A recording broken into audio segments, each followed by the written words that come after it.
Hello everyone, welcome back to my channel Divine Healing. So in this video, we are going to see a very different topic, and the topic is Sapthalok, the 7 lokas. So we would have heard about the Saptarishis, and I'm sure some of you would have heard about the Saptalok as well. So I just thought of going through each of the lokas and what they really mean. So what is this Saptalok? And you can see that I have mentioned all the 7 planets because in each of these lokas, one of the planetary's energy dominates predominantly or it manifests predominantly. Okay. So now let us go into the world of Saptalokas and we'll try to understand about them. And this information is basically a collation from multiple knowledge sources, which I wanted to share here. So Saptaloka. So what is the first lok in the Saptaloka? It is the Bhulok. So Bhulok is also known as the Mrityulok. It is nothing but the planet Earth where we are living. So this Bhulok is also known as Mrityulok. Why? Because for all the living beings here, death is assured. And the main planetary energy which manifests on this Bhulok is the planet Mars. It's typically the Martian energy which gets manifested on this Bhuloka. Right? And what is this planet Mars all about? It is all about war, winning over enemies, taking the power and position. And that is the kind of the situations that we can see in this Bhulok, right? Where people will be winning over others, they will be taking the power, position, and responsibility and will be ruling over others. That is typically the manifestation of Mars energy on this Bhulok. Okay, so now let's move into the next loka, which is Bhuvalok. So what is Bhuva? Bhuva means sun. So this Bhuvalok is nothing but the loka which is ruled by the sun. And that is nothing but our solar system. So which is a planet that is strongest and that is brightest in the solar system? It is the sun. And that is the reason he becomes the ruler of the solar system, also known as the Bhuvalok. Okay, so it is nothing but the solar system. And next lok is actually called as the Swargalok. So this loka, in this loka, I would say it's mainly the energy of the planet Venus which manifests here. Because Swargalok, we know that it is ruled by Lord Indra. And what is this Swargalok all about? People have fun, enjoyment, they celebrate. It's all about enjoyment and celebration, which is nothing but the energy of planet Venus. So what is Venus? It's more about celebration and enjoyment. And that is what people in the Swargaloka do.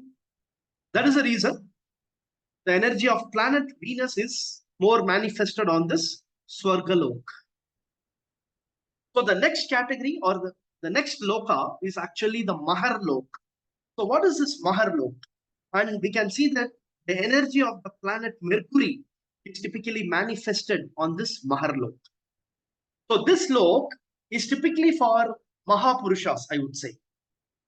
So Mahapurushas means, for example, I can say Mahatma Gandhiji. So people who have really sacrificed their life for a bigger cause. If you take Mahatma Gandhi, he has sacrificed his entire life for the nation and all his, the professional life. It's typically for fighting for the nation and getting us independence. It's for those kind of people, we have this Maharlok. And why planet Mercury is predominating here is because generally the Karaka of the 10th house of your profession, your occupation is Mercury. So if through your profession, if your profession is really catering to a bigger cause, then definitely those people find their place in Maharlok. Okay. And next comes Janalok. So what is the Janalok? As the name implies, Jana means the people.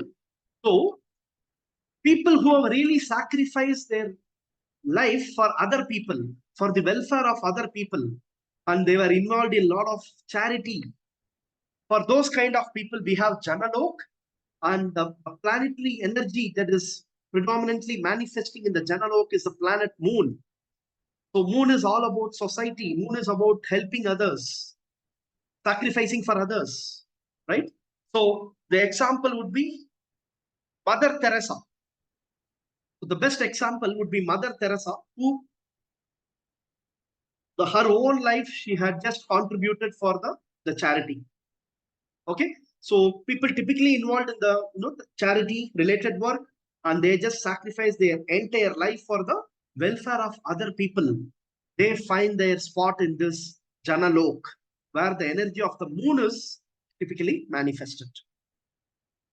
Okay, so charity, non-profit organizations, for those people, we have this Janalok. So next comes Apollo. And what is the energy of the planet which is manifested here? It is the energy of Saturn. So why Saturn? Because Tapalok is typically for rishis who are involved in constant penance. Okay, so for people who have been in a constant penance for a longer period of time with a strong determination, because Saturn is all about determination.